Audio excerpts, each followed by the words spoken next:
Hello and welcome to the Business of Betting podcast. Today I'm joined by Luke MacDonald. Lukey Mac, thanks for coming on. Before we get into this episode, make sure you follow us on Twitter @BettingPod and check out the website businessofbetting.com. Guest suggestions are much appreciated. This podcast is proudly sponsored by Betfair Proprietary Limited. Betfair operates a betting exchange and is licensed in the Northern Territory of Australia. Residents of Australia can join Betfair by visiting betfair.com.au and support this podcast by using promo code BOBPOD. Please gamble responsibly. So thank you for listening, and I hope you enjoy this episode of the Business of Betting podcast.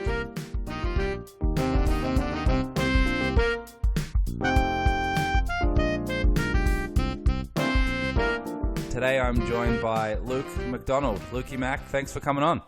No worries, mate. Good to be here. So look, you started a podcast of your own, so we might talk about that a little bit later on. But for today's introduction, just tell us a little bit about your younger days and how you came up through the ranks of betting and poker and a few other things before you got to sort of your adult years. Yeah, cool. So it really sort of started out, really mega early days. I used to punt with Dad on the horses. He'd give me sort of $5 for the day and allow me to pick a few by name. But really, it sort of ramped up at school when it was probably just pre the poker boom, actually. But Texas Hold'em started to take over, and we would play Hold'em in the lunch breaks, and we used to play a bit of a weird variant where, I don't know, the guy who was dealing, I don't really know where this came from, but the guy who was dealing would be able to just slam down as many cards as he liked for the river and then just pick one. He couldn't look at the card, but he would just be able to grab the remaining deck and just basically burn as many cards as he would like and then flip one over. And I don't know where that came from, but it made it seemingly like more exciting, even though we didn't know what cards. Actually, you did used to go back and filter through the cards that had been burnt to see who got robbed. So that was kind of fun. And I was better than sort of the people who were playing them, but I really didn't know too much about the game. Only what I'd learnt from sort of playing matchsticks with Dad, and that was 5-card draw. And then we just from there the poker boom hit as I finished high school, and we used to play a home game when I moved down the coast, and there was this guy who would win just every single week, and I was wondering how that was possible because all I knew at that time really was it was just pretty much luck. So I asked him one time after the game, and he said, I've just read a few books and just researched a little bit about the game, which kind of blew my mind. And he let me borrow the book, and I read it. I can't actually remember which book it was, but it was really, really basic, sort of easy reading, about 100 pages or so, and just about basic poker strategy. I read that, and that sort of opened my mind up and opened my eyes to the idea that there was a lot more than just luck to poker. And so that was kind of the teenage years and young adolescence for getting into some sort of gambling, I guess. And what was your other potential trajectory? Were you going to go to university and look at a corporate job type thing? Were you headed for the tools or a factory, or what? Putting aside the betting or the gambling component, what was the alternative looking like? I'd never really known exactly what I wanted to do, just that I wanted to own my own business. I didn't know exactly what it would be in, but I'd always I'd never liked the idea of working for someone else. So I wasn't sure, but it kind of, in my mind, it kind of looked like something in the corporate world, but I wasn't exactly sure what it would be. A lot of my mates, where I grew up in Beaudesert, a lot of my mates went into trades and things like that. And it just wasn't for me. I just couldn't see myself out there. I actually tried doing a plumbing apprenticeship for a little while, and I just couldn't see myself sort of out there digging holes. It kind of got pretty tiresome pretty quick. So yeah, I wasn't really sure exactly what it looked like, but something in the corporate world, and definitely owning my own business. So, and university had come up. I just didn't know what I wanted to study, and as sort of got into our 20s, I'd had some mates that had gone straight to university and had deferred and dropped out, and were just this is not what I thought it was going to be in terms of the course they were studying, and I didn't really want to do that. So yeah, it was something in the corporate world. What that was, I had no idea. So there's a lot of people in their late 20s or 30s who probably played a fair bit of poker during the Texas Hold'em boom, and with all the World Poker Tour stuff going on, party poker and a lot of that. What was the difference between a lot of those people and yourself and getting involved more deeply other than reading a few books?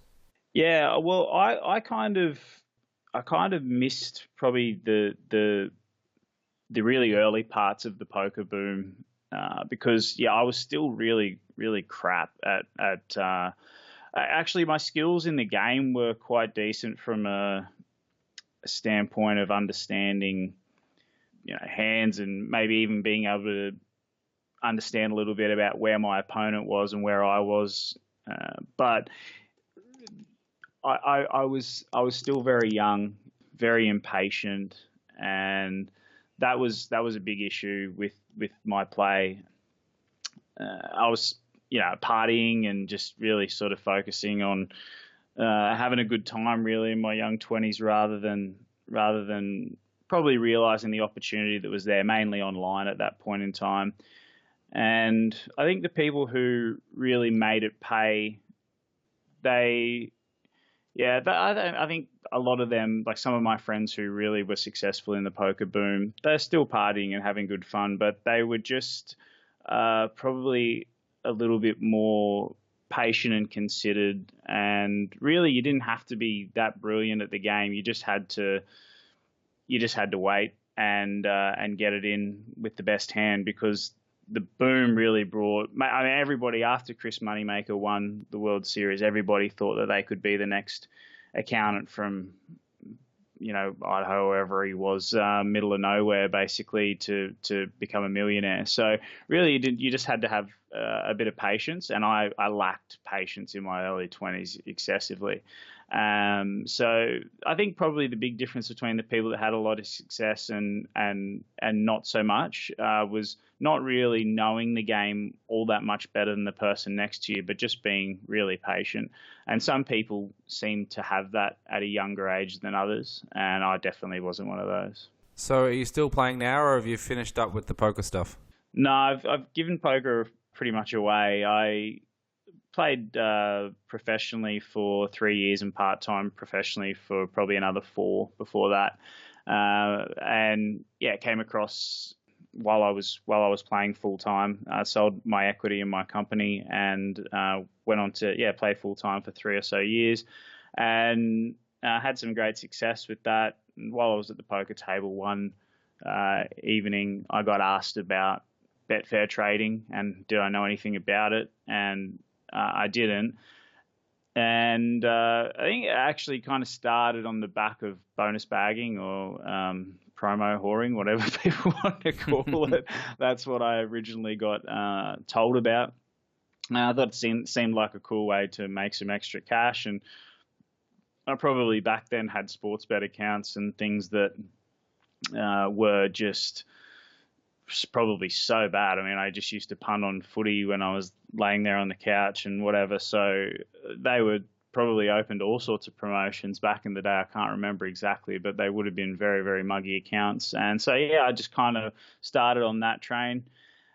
Yeah, that's how it all sort of started for me, was finding out about Betfair and then doing some reading and, sort of fast forwarding a little bit, but after realizing that promo sort of, bonus bagging wasn't really going to be able to be sustainable long term, I started reading and found Khan Berry, who I know you've had on the show.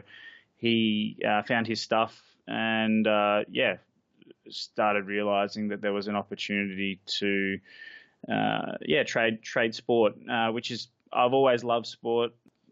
And, I thought it sounds like a pretty cool gig. And so that's, kind of moved towards that.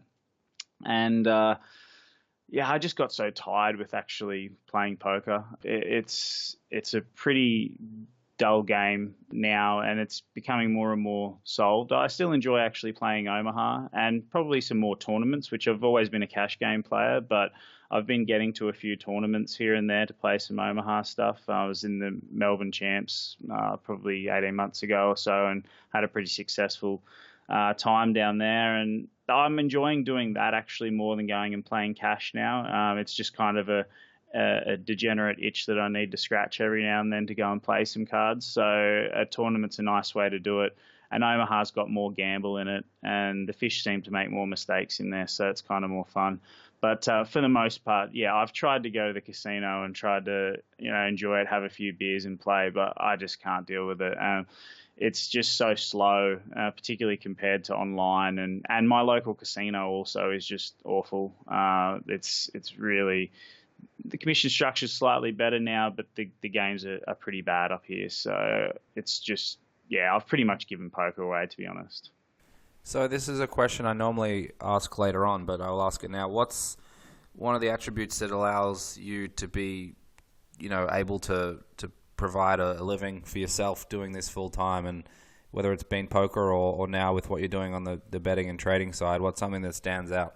Yeah, well, I think patience is the big one, and I kind of touched on that earlier, that I don't think my skill set was necessarily that bad compared to a lot of other people that had really mega success. And we're talking, mega, people were making millions. Friends of mine were making millions in the poker boom. And it was really just working at their game a little bit more than I was, for sure, but really just patience. And I didn't get that until I kind of made a promise to myself. I remember saying, right, like if you can't do it with this $2,000 that you've got, like, this is it, it's over. And look, is that true? Probably not. Like, I probably would have had another crack, but it was my way of kind of saying, like, this is your last chance. Like, this is it. You can beat this game. You can do this. Like, this is it. Like, if you can't show the basic patience required here to do this, then you've got to give it away. And it kind of didn't come until what would have been probably, 25, 23, 24, 25 years old, until I really realized that I needed to be patient. And that's definitely transferred through with trading. You see people talk about over trading a lot. And I think that's something that comes from a lack of patience. And I think I've been able to learn and listen. And one of the big things that people that sort of know me, one of the things that I'm big on is mental game and trying to have an edge with my mental game. I'm certainly so far from elite on it, but I feel like it's an edge that I have over majority of the market. And one of those things that I guess is kind of mental game and intuition is it's trying to learn and understand what my mind and my body, and people call it gut feel, is trying to tell me. And an example of that might be if I'm sort of sitting in the chair and I'm watching a cricket game, for instance, and every ball that gets bowled, I just can't watch it, because I just don't want a wicket to fall, or I need a boundary, or something like that. And I'm squirming in my chair and I'm moving about and I'm thinking, I just looking through my fingers. Then there's something wrong there. I shouldn't feel like that. I should have the ability to be patient in the position that I have and not be squirmish. If something goes against me, I shouldn't feel like I'm on edge, really. It means that I'm not trading well, and I don't have the ability to be patient in that position. And generally, like, that comes back to an overstaking issue there in that instance. But it's taken a fair bit for me to learn to be able to listen to what people call gut instinct and my intuition. But yeah, I think patience is definitely one that people need, and it is something that you can learn, and something that you can absolutely work on. So yeah, I think that's probably one of the big ones. That's an interesting example you provided, because everyone will probably know when they've overbet, or it's the last race of the day in Perth, or it's, a late game of NBA if you're talking about the US.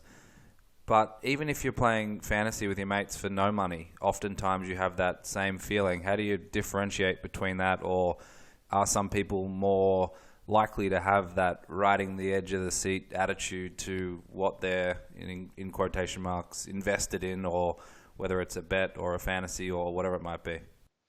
Yeah, well, I think some people's risk tolerances are going to be a bit higher, so that can actually be a really good thing. I think probably some people reach their ceiling in terms of their earning capacity because they just can't tolerate any more risk. Like, they just can't bear to see another zero on the end of a red number or whatever it may be. But I think for the most part, you do know. I think most people do know when they're overstaked or they're in a position that they just don't want to be in. The next hard thing is to actually admit that to yourself and to be able to drop the ego and bail out of that position. No matter, that might give you a red, what we call a red book across all the positions that you've got open. And that's hard for some people to do. So I think most people actually can identify when they are in a spot of bother. The next really difficult part is to actually face that. So yeah, look, I'm not huge on draft fantasy stuff, so I can't sort of speak too much to that. But what I can say, yeah, when it comes to the money side of things and sort of having some dollars on the line, you've got to find a way to be able to drop the ego and accept that you were wrong. And there's nothing wrong with being wrong when it comes to whether you're just flat out punting or whether you're actually trading your positions. It's a very natural thing to be wrong. I think something like my win rate overall, I think, is something like 51.5% of the time I'm right or something. So like almost half the time I'm wrong. So it's once you think about that, really, it's very normal. Half the time that I place a bet, I'm going to be wrong, basically. So there's nothing. It's not a big deal, really, once you're able to realize that. Yeah, and how do you go about translating gut feel or intuition, or just, it might not be a feeling necessarily, just a sense of what's going on, to applying that to your betting or trading? Because it might be an overbetting thing, which is relatively easy, but what if you genuinely believe you're on the, you've put a good bet in and you're in a good position, but you're just a nervous wreck sometimes? How do you translate it from a good sense versus a bad sense? Yeah, I think if nerves and things are a big issue for you, then that's something that you'd need to work on your mental game in some way. I'm not sure where those issues may actually be deep seated, but I guess it's probably a good time to mention the work that I've done with Jared Tendler, who I know you've also had on the show. And I can't recommend enough working with him, whether it be through his books or I've actually done a number of one-on-one sessions with him via Skype. And it's incredible the amount of issues that you have at the top level that you think are the issue, but they're actually so much more deep-seated where the issue comes from, and how that manifests itself in the way that you bet or trade, or, I think from here I'm just going to say trading, but it really does apply to anyone who's betting. If you're playing poker, it really doesn't matter. The issues that you have at the top level, what you think is the issue, so you feeling jittery or nervous or whatever it may be, it really generally comes from something much, much, much deeper. And when you're able to identify that issue and actually attack that issue, for a better word, that's where the real power is. So yeah, whatever the problem that you've got, it's kind of hard to speak to a generalized sort of view on it, because there's so many different issues that people have, but the way that they manifest themselves in the way that you trade, I think people would be absolutely shocked. I could share, for instance, I ended up working with Jared. The first time that I worked with him was when I was playing poker, and I had no idea what it was going to be. I'm certainly not a spiritual person. I had no idea what this mental game stuff kind of was like a fugazi to me. I was thinking, I don't know, but I'll give it a crack, whatever. So I got in there, and I had poker coaching in the past, and I kind of thought, he's going to get me in there. He's going to say, because I was on a break-even stretch of about 6 months or so, and it was just starting to do my head in. So I worked with him on it, and I kind of thought we'd get in there to be like a pump-up session. You're the best. You can win this. I don't know. Like, I had no idea like what exactly it would be. It was really nothing like that. We started, diving deeper and speaking about some of the feelings and emotions that get stirred inside me when I would win, when I would lose, when I'd be on a break-even stretch, and where some of those feelings and emotions also had been there in my past. And I ended up basically flying up to see my dad. My dad was, my parents separated when I was extremely young. And I ended up flying up to see my dad to chat about some things that I'd always wanted to talk to him about, but had never had the stones to actually go and do it. This made me do it. And our relationship since then has just gone absolutely through the roof. It's been amazing. Like my dad was in tears, I was in tears. I'm not a big crier, but it was really moving stuff. And I ended up, like I said, our relationship went to a whole new level, and my my poker on the back of that just went bam. You could actually see on the graph, it just started flying up. And it was, I just had no idea that that's where we would end up from working on that stuff, and how those feelings were manifesting themselves through my poker. So that was the first time that I worked with Jared, and I didn't work with him again. I stopped and just kind of enjoyed that breakthrough moment that I had. But since then, have been back to work with him while I've been trading with Betfair. So again, had just amazing breakthroughs as well. And so, look, I started out by reading his books and, sort of got something out of it. And that was the reason why I pressed on and got the coaching. And I don't think it's probably for everyone. I think people have to be able to learn to let go. I think one of the big things that he talks about, I don't think you'll mind me saying this, is that people like us that think very logically, we want to inject logic into every single situation that comes about. So if we're thinking about everything super analytically and thinking about things, and we want to inject as much logic as we can into a situation. Oh, this happened because of this, that happened because of that. When in actual fact, we're not robots. People, I read things. Oh, you need to be robotic. You need to trade in a way that is just automatic. Well, that's just the biggest load of bullshit I've ever heard. Like, at the end of the day, things are going to happen personally to you. Things are going to happen in your life. I know at the moment, I've got friends who are going through all sorts of issues that. And they know that that's actually affecting the way that they're trading. You're not a robot at the end of the day. If we were all robotic and everyone was perfect in the way that they were trading, there'd be no money in the market. But people's emotions take over, and that's the reason why there's often inefficiencies. So look, I think it's important to realize that you're not a robot, and how you can actually take control of those feelings and emotions. And it's really just about understanding how your brain works and how it ticks. And that's going to be different for absolutely everybody.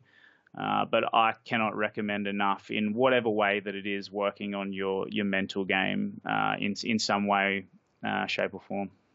It's pretty powerful stuff. Do you think it's an uncharted area generally for, your contemporaries and others that are doing it full time? I think massively, yeah. I think a lot of people don't. I know most people didn't work on it in the poker game, and I'm pretty sure when it comes to trading and most people aren't doing it either. It's a lot more low key in terms of an actual, I guess, industry for individual professionals. So I'm pretty sure that most people aren't doing it, and they're certainly not doing it enough. And yeah, I kind of like the fact that I have that edge over a lot of people because it helps me to win. I'm sure of that. But I also want people to be able to not just on a level of winning more in their trading, but I'm a big advocate for mental health and working on those things. And so yeah, I think it's definitely something, and it's a pretty solo sort of business. It can be pretty flattening and pretty deflating when things aren't going well. And even probably most people are probably a little bit more melancholy that do this. And so even when things are going good, it's sometimes not even great. So yeah, I'm a big advocate for working on it. And yeah, I think it definitely is something that my Conrads in the markets aren't doing enough of.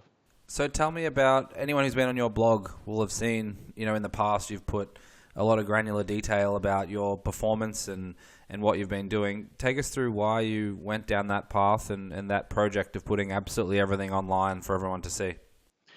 Yeah, it's copped it's a pretty divisive issue, this one, people sharing their results. There's a big school of thought that just shouldn't be done, and other people kind of find it motivating. It's a really divisive one, but for me, it was really just a personal thing. It wasn't with any intent to, I guess. Yeah, it's certainly not anything about showboating or egotistical. I think there's probably some ego to it, and it's probably naive of me not to admit that. But really, the base level for me was that it worked for me with poker, doing a public sort of challenge, I guess. And I actually, when I mentioned earlier about the 2000 I gave myself and said, you got to do this, I actually started a thread on 2+2 forum and said, hey, I'm going to, this is my last crack. And yeah, it was kind of just like a promise to myself. But I did it publicly because it really held me accountable. In the past, I'd made promises to myself and I just never did them, So I just thought, if I put this out there and it's public, and I'm just going to look like a massive idiot if I don't do this. So yeah, it worked for me, and off I went, and I was able to grind out some, a career in poker. And so when I came to Betfair trading, I kind of thought that it would be a natural thing to do that again. And I had read some other people's blogs, and I had found them super inspiring as well. So I mentioned Khan. Trader Matt also had one. It was pretty brief. I'd wished that he'd done some more writings. And there was a few others that I had read, and I'd found them inspiring in that it was actually true that you could make those sort of returns. And so it was a combination of, if this was successful, people would read it in the future and possibly be inspired like I was. And why shouldn't I do that if someone else sort of gave me that motivation to do this? Why shouldn't I give that back to somebody else potentially in the future? And also to be able to make a promise to myself to, publicly show that I could do this. And so that was really the main two reasons for doing it. And like a lot of other people will say, it's so egotistical driven and da-da-da-da. Look, I definitely have an ego. There's no question of that. I think you have to have some sort of ego. I've found a balance between having an ego and also knowing when to drop it and realize that I'm wrong and those sorts of things. So, look, I think, they were the main two reasons for it. In recent times, I must admit that I had been challenged on some of that thinking. I'm reading a book at the moment called The Happiness Curve, which I won't go too much into it, but it's quite an interesting read. But one part that they were talking about in there was the fact that we compare basically everything to our immediate peers, the people that are right around us. And they were using primates as an example, and they were showing that it's really kind of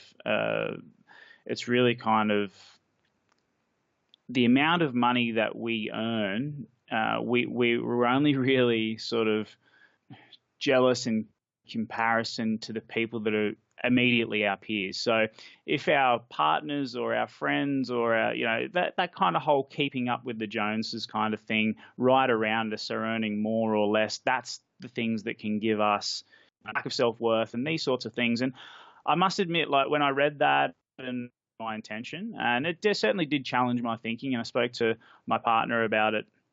And, we kind of came, I said, look, no, really, the truthful reasons as to why I was doing it were the first two. And knowing that those are the reasons that I did it, I'm happy to keep sharing my successes, but also I'm also diligent in sharing my losses too. I don't get into the whole idea of just sharing green books, which a lot of people I see do that, and you just know that they're not winning as much or as frequent as they say they are. So I think I've always, and it was warts and all on that blog and always has been, I share my losses as well.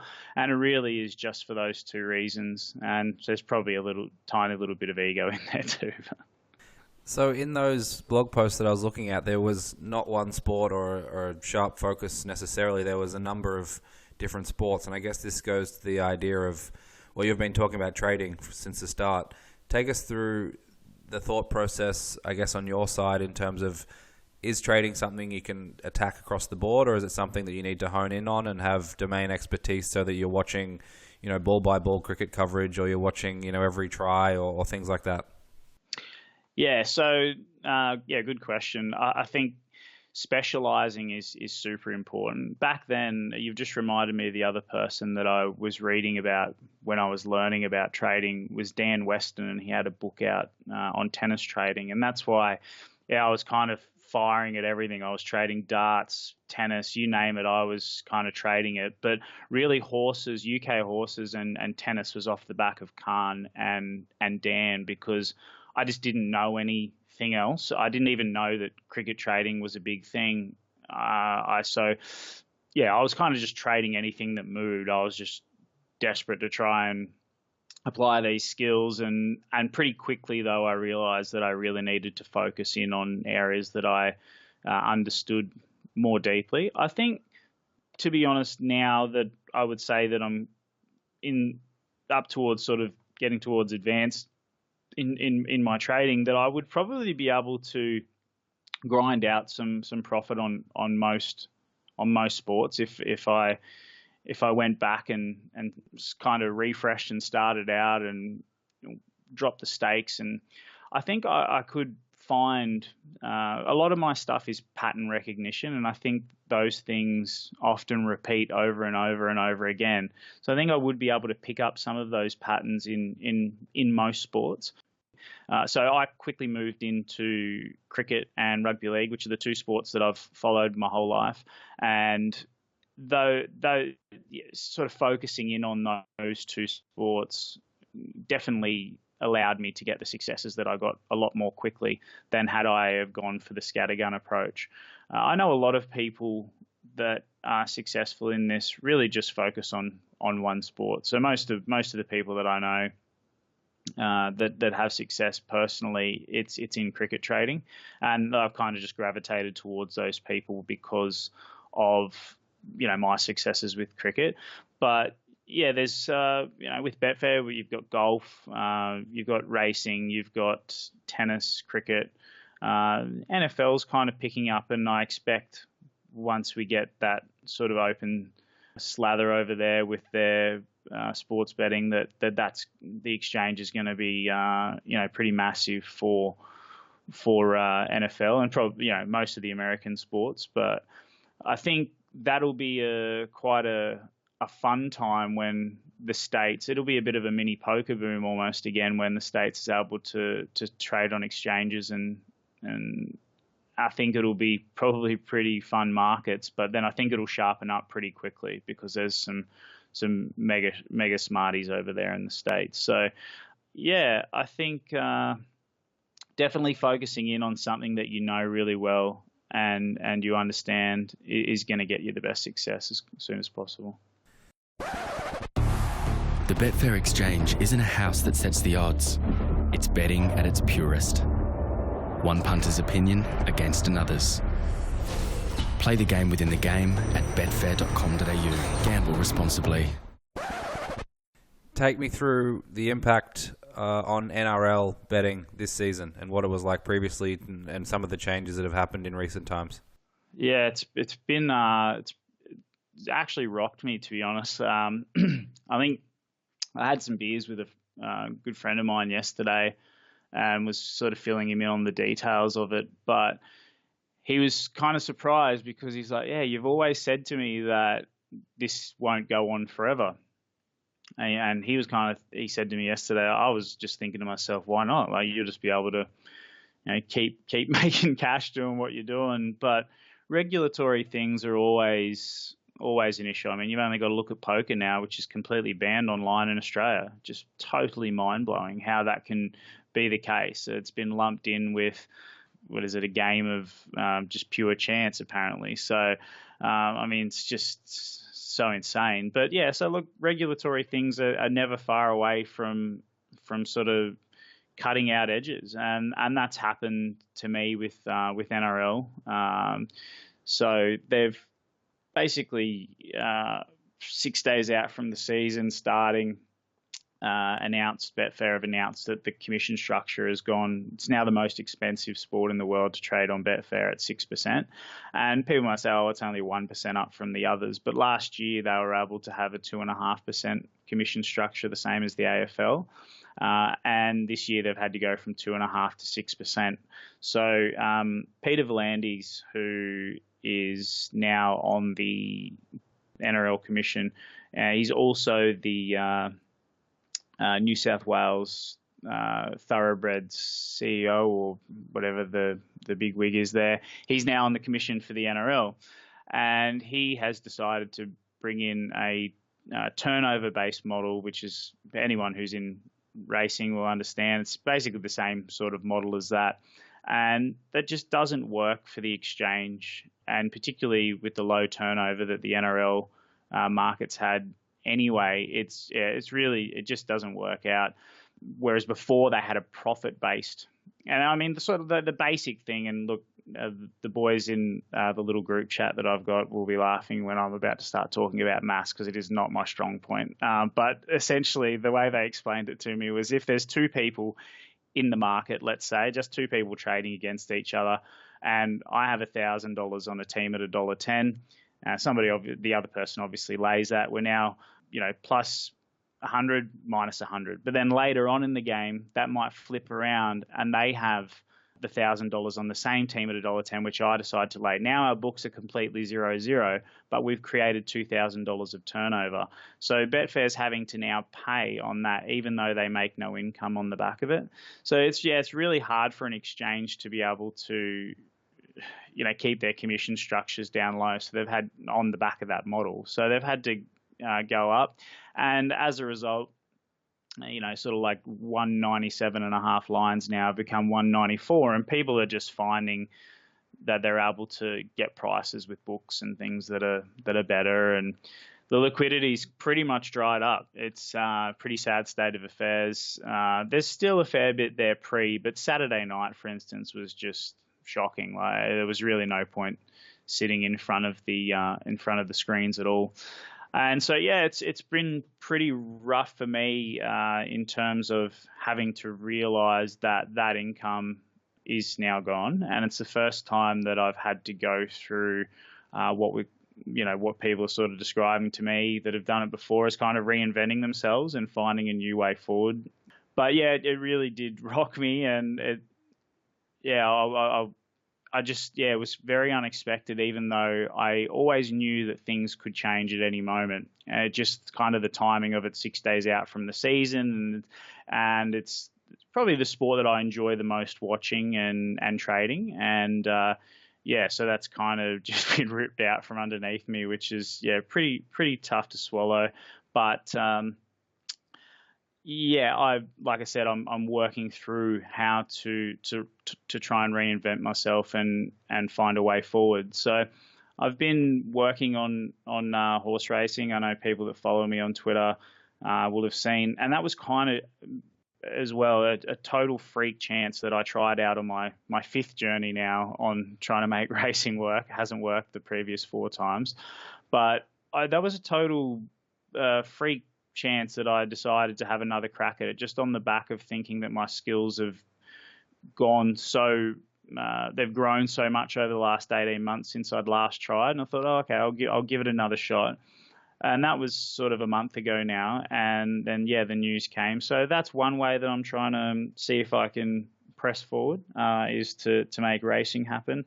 The other thing is, just betting a bit more with the cricket games a year. So if I really wanted to, I could trade cricket all year round. I just don't do that at the moment because NRL had been so successful for me. But also, I just find that I'm not at my best when I'm trading late at night. I'm tired. I don't drink coffee. And when I do, I find myself really jittery and it just doesn't work for me. And when I'm not focused and not at my best, obviously I'm not going to be as elite as I possibly can be while I'm sitting in front of the screens. And the secondary thing is that I find that this gives me opportunities to enjoy life. I don't really want to be sleeping all through the day during the winter. But if I have to do that, then that's something that I'm going to have to strongly consider. But my first port of call is trying to make a little bit I can out of NRL in some different ways and just trying to sort of process how I can make that happen. And then also, pressing on to try to make racing happen.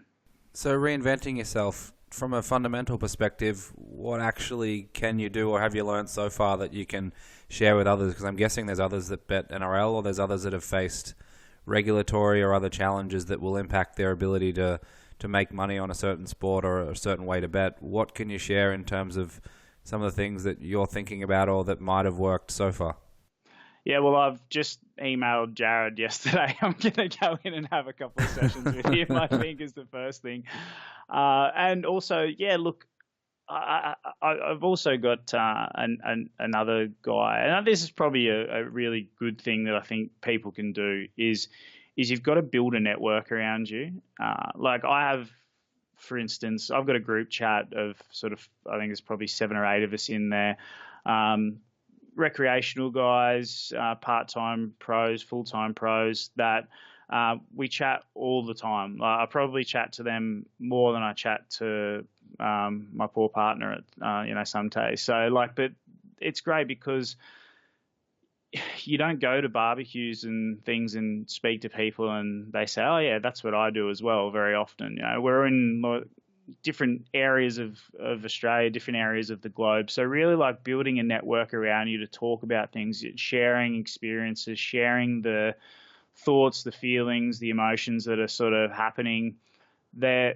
I cannot recommend it enough. It's one of the things that I think also is a big edge of mine is I like to connect and network with people and speak to people about how they're feeling, how I'm feeling, and sort of, it's amazing the stuff that you find out. And it might not be something that you're necessarily going to use. It might be something that you definitely wouldn't use. And the example that I would think of there is I used to listen to how Muggs would explain they'd play hands on the poker table. Now, I'm not about to rush out and play it like that, but it also made me think, okay, if we get into a pot together against each other, then I'm going to be able to, bet exactly accordingly to how I think the guy would make a call. So listening and understanding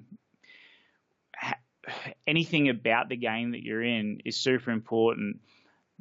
The people that the things that people know, the people that they know, it's really important to build those networks, in my opinion. So the reason that I mentioned doing that is I happened to be speaking to a guy on Twitter. Gosh, it would have been 12 months ago. And we were just chatting away on private message. And he had mentioned to me, that I think he's been in the game sort of 7, 8, 9 years or something trading. And he had mentioned to me that in that time, he's lost many edges and gained many edges by reinventing himself. And to me at that time, that just wasn't relevant. But the first person that I messaged when this happened was him and said, hey, I really need some advice. I need some help. And at the moment, he's got some stuff on, but we're organising a phone chat to sort of work through the processes that he went through to find a way to reinvent himself. One thing that I did yesterday, because I was really frustrated round one, there was just nothing there. And then Thursday, Friday night, it was kind of okay. And then Saturday, the first game was just abysmal. And halfway through the second game, I could just see that it just wasn't going to happen. So rather than sitting there, I just decided to turn them off. I ordered some pizza, grabbed some beers, and just watched the footy for what I'd always loved, which was just watching the footy. And that's the first time that I'd done that in so long. I'd always been working them for the last 3 or so years. Yeah, so I just decided to do that. Didn't sit in front of the ladders. I did have a little middle for the last game, so that was kind of enjoyable and fun to watch as well. But really, I would be sitting in the cockpit, got the screens up, got the screen on. I'm sitting there. I'm ready to fly into anything that I think's value. But I just didn't do that. I just sat on the couch and went about it that way. And then Sunday morning, got out of the house and just went bridge jumping down at Tweed. Basically, just went swimming and sat at the beach and got sunburnt and had a seafood lunch and just really kind of got away from it all. Didn't really even worry about the games that were going to be on the Sunday afternoon, and just kind of made a plan in my head of how I was going to go about it. What I was thinking, and sometimes it doesn't matter what the plan is. You've just got to have a plan, and people that have done that will understand what I mean. And sometimes when things aren't going well, you just you come up with this plan. I'm going to go with this. I'm going to do this. And you know what? It might not be the way forward, but it gives you that boost that you need to keep pressing on doing what you're doing. And I think that probably happens in not just in punting, but in anything. You just sort of make a plan and you're just going to go with that. And that gives you the motivation and the drive to, okay, this could be the way forward. And so, yeah, I've sort of come up with a plan. And the one big thing that I've done on the back of it that I can share is I've just kind of reassessed and I guess lowered the expectations of what I will get out of the NRL season. I've known my averages and what I could make over the last few years, and that kind of rattled me that I was going to lose that. But now I have just said, okay, but who cares if I only make 20 or 30,000 this season? That's still, great money. So that's kind of the thing that I've done, which has helped me, is just basically downgraded and kind of reassessed and as to what the sort of income that I could make from that. And now I'm chipping away at finding a way to do that instead of aiming for what I'd previously been able to make. Yeah, interesting. I have a bit of a strange question for you. Some people I've spoken to have asked, professional gamblers make this much or that much, and if I'm part-time or recreational, I want to switch over. How much money do I need to make to have a comfortable life? How does it all work? I don't know if you feel comfortable sharing some of this stuff, but just generally, let's say I've been in the workforce for 7 or 10 years, and for round number purposes, I make $100,000 a year, whether Australian, US dollars, euros, whatever. And I want to switch over. What can you share in terms of just generally speaking, how the transition works, what it means in general terms to make 100K in the workforce versus betting or trading full time, and some of the, I guess, wisdom that you've learned along the way that you might be able to share with someone who's thinking about that path? Yeah, well, I would say if you really want to do it, just do it, basically. because if you do it, then you obviously really wanted to have a crack at it. When I started, when I went and had a crack at poker full time, I had $20,000. I had a mortgage and committed relationship and the full bit, and 20 grand is really not much. But, I kind of thought about it and I was like, well, what's the worst that can happen, right? Like, I lose the 20 grand and I go back to the workforce. Really, bottom line, like that was the worst that could happen. Yeah, okay, I'll have failed at something and, a few people will be laughing at me behind my back, but like, I give a shit about that. So I just went for it and just had a crack at it. So if you really do want to do it, I would say just have a go at it. Obviously, the more money that you can have behind you, the better that it's going to be, and the more knowledge, and if you can both.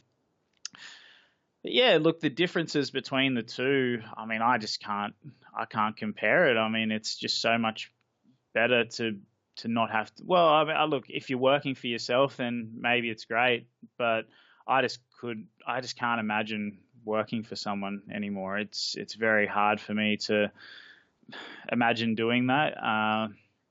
Never say never. I mean, there would be I'm sure there's roles out there for me that would be great. I actually do know of a couple in my mind when I think about it, but for the most part, I just enjoy the freedom. I think the big thing that I'm always have been chasing in my life has been financial freedom, but really just freedom to do whatever it is that I want to do. And these choices of playing poker and trading have given me those options. So I guess everyone's going to be different as to the differences between them and whether they like them or not. But it's certainly not all rainbows and lollipops. There's a lot of stress and things that can be involved with it, and you need to find a way to deal with those things. I know at the start of my 4th year doing it full time, I spoke to again, this is why it's so important to have a network. I spoke to a guy who's been doing this for, again, nearly 10 years, actually. He'd be one of the oldest sort of that I know of anyway that's been doing this for himself. And I spoke to him about it, I spoke to probably a fair few people that are, above me that I really trust their thoughts on things. About high, and I remembered from poker days that if your profit on turnover is actually too high, then you're probably leaving cash on the table by not playing up a level or playing more tables or whatever it may be. You should be turning over more cash and taking more marginal spots. So I spoke to a few guys about it, and there was a lot of interesting thoughts about it, but one of the interesting ones that did come back that did make me think was it really worth upping my stakes so much that I would earn, I don't know, an extra $100, $200, $300,000 a year, whatever it may be. Was it really worth doing that for the extra stress and pain and things that it puts on your body? And I know this person was speaking from a position that they understood the stresses and things that it can put on your body and the health concerns that can come from that. And I found that quite an interesting sort of take on it. I know that they were going through some health battles themselves, and I'm pretty convinced that that's on the back of some of the stresses and things that can come from that. So yeah, I mean, that was an interesting one to kind of ponder.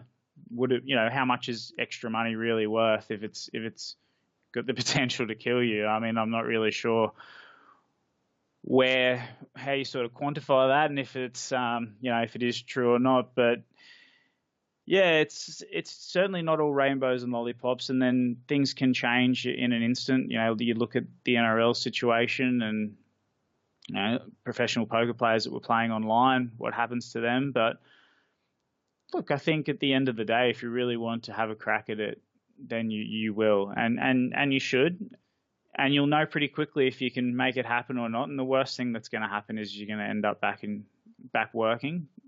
For me, I find it an amazing gig. I can't recommend it enough, but obviously it's not everybody can win. So yeah, it's not going to be easy, but yeah, if there's anything ever that anybody wants to ask me, feel free. I've I'm happy to DM at any stage. I've always tried to help people and answer as much as I can in terms of answering anything at all, really. Pretty much an open book with regards to most of the questions that people ask me. So yeah, happy to help if there is some questions out there. So one last question for you, Lukey, and I guess it sounds like it's really difficult to do this for a long period of time. Even if you're capable and you have the resources and ability to do it, there's probably burnout. There might be some sort of fatigue. There's obviously the mental side of things, which clearly doesn't get talked about enough. If you've delved into a lot of that today. Do you think you'll be doing this for a long time, or what will make you not want to do this for a long period of time, do you think? Yeah, it's a good question. I was just saying yesterday in a group chat, the infamous group chat with the lads, that I don't want to be doing it forever. I'm not sure. I mean, I'm keen.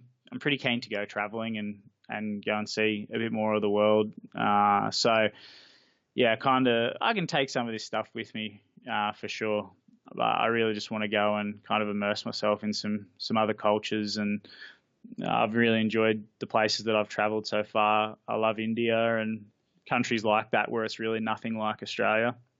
So I want to go do some more of that stuff where I'm kind of, India's not off grid, but I'd like to go and get a little bit more off grid in some places. And so that will be pretty hard for me to take trading with me. It's not really the objective of the travel. So yeah, I don't think I want to do it forever. I think probably the other thing is it's just not feasible. I mean, some people think that it is going to be feasible, but I think things like artificial intelligence are eventually going to make markets so efficient. Even before that, it's going to get just crazy. I mean, you're going to have models and things that are just going to make things so tight that it's going to be really tough to beat, in my opinion. Even like the POC tax that's come in now.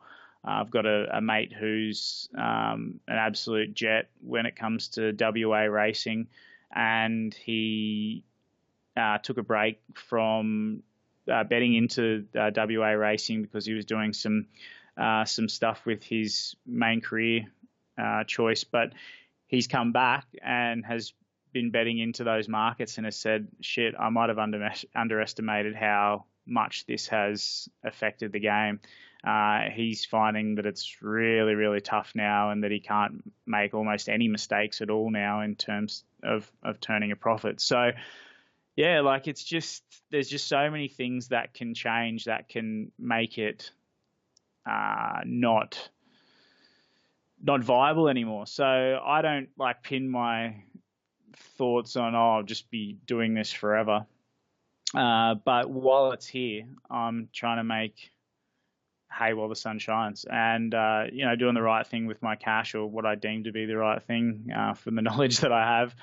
And yeah, so look, no, not forever.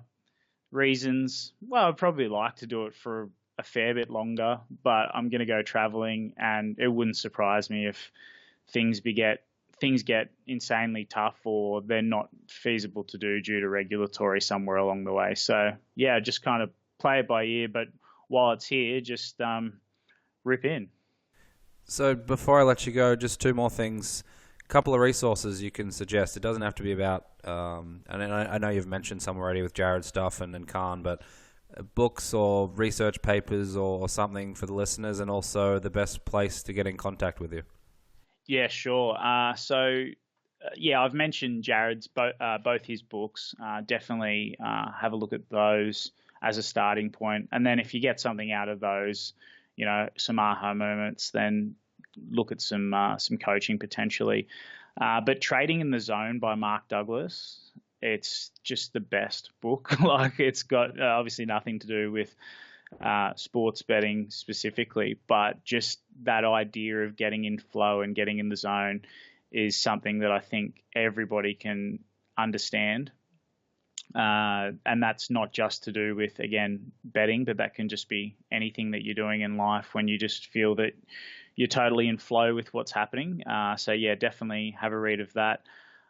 As for other resources, yeah, look, really, Most of the free stuff that's out there, I can recommend. I wouldn't recommend purchasing too much of the content that's sold out there in terms of specific sports trading stuff. Actually, I did enjoy Dan Weston's book back in the day when I first got it. It's pretty entry level stuff though, so if you're looking to just get started in it, then that's something that you can have a read of. But if you're sort of into the intermediate or advanced stuff, then really the best resource is actually going to be in front of the ladder or networking with other people. As for getting me for any questions and stuff, you can get me on Twitter. I must say that I've been through like about 5 or 6 accounts. So I often get banned on there for telling people to go stick it where the sun doesn't shine. So look, it's a revolving door, but at the moment it's Munawar Returns, which is MUNAWARRETURNS. So yeah, you can get me there. I can't guarantee how long I'll be there, so get the questions in quick and I'll get them answered for you. Awesome. Lukey Mac, thank you very much for the time. It's been a pleasure to have you on, and hopefully we can do this again sometime. Yeah, that'd be great. Thanks for having me.